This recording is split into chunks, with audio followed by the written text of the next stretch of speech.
Jean-Charles Orsucci, bonsoir. Vous étiez l'un des premiers à affirmer votre foi en Emmanuel Macron avant même son élection. Vous êtes très proche des dirigeants d'En Marche. Avec le contexte actuel, est-ce que cette foi est un peu ébranlée ?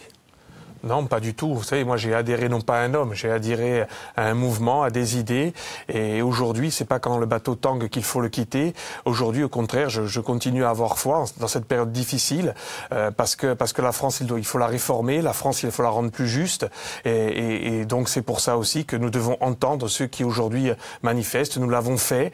Il faut continuer à discuter pour avoir des résultats vis-à-vis notamment des gens qui sont dans la précarité. Et en Corse, on est bien placé pour le savoir, où la précarité est la première région de France en termes de précarité. Donc non, je crois qu'il faut aujourd'hui aller aussi vers un modèle écologique, mais l'écologie ne peut pas être punitive, et c'était aussi ça qu'a démontré la contestation à laquelle on a dû faire face. Alors, contestation grandissante sur le continent, tandis qu'en Corse, l'action des Gilets jaunes est beaucoup moins tonitruante. On va voir des images de lycéens ce matin à Bastia qui soutiennent cette démarche. Que retenez-vous de la revendication de ces Gilets jaunes, vous qui les avez rencontrés en tant que maire de Bonivadio et puis aussi à l'Assemblée de Corse?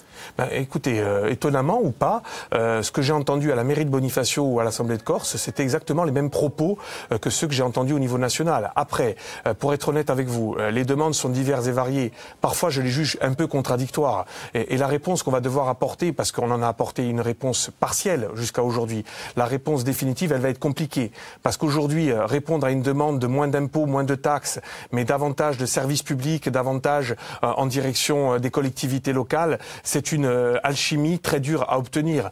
Donc là, bien sûr, les arbitrages devront être faits. Une chose est sûre, c'est qu'il faut que le pouvoir d'achat des gens qui sont dans la précarité soit pris en compte. Ça doit être un élément moteur pour les classes les plus basses et pour les classes moyennes que doit intégrer le gouvernement. Cette annonce, notamment le moratoire sur la taxation des carburants, n'a pas du tout à calmer la situation. Bien au contraire, Matignon qui dit aussi moins d'impôts, c'est moins de dépenses. Ne craignez-vous pas de voir, par exemple, les services publics dans le rural s'effriter?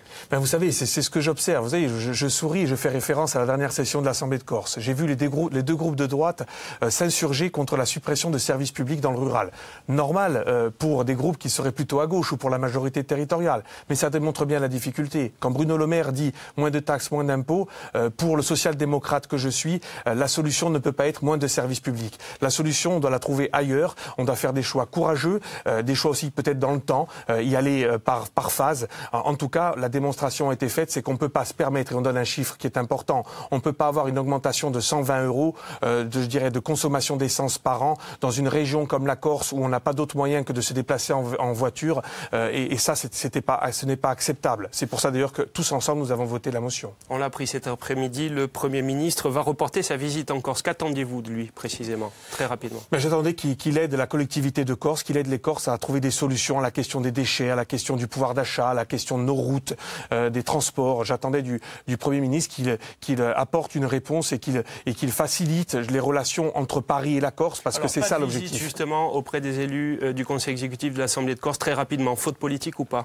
Je ne parle pas de faute politique. Moi, je n'ai pas les éléments que vous avez. Je pense que le voyage n'était pas encore totalement arrêté. Je ne pense pas qu'il puisse y avoir une visite d'un Premier ministre sans rencontrer ceux qui ont l'honneur de diriger la collectivité de Corse, y compris si je ne partage pas les idées de la majorité territoriale. Merci à vous, Jean-Charles Orsucci. Merci.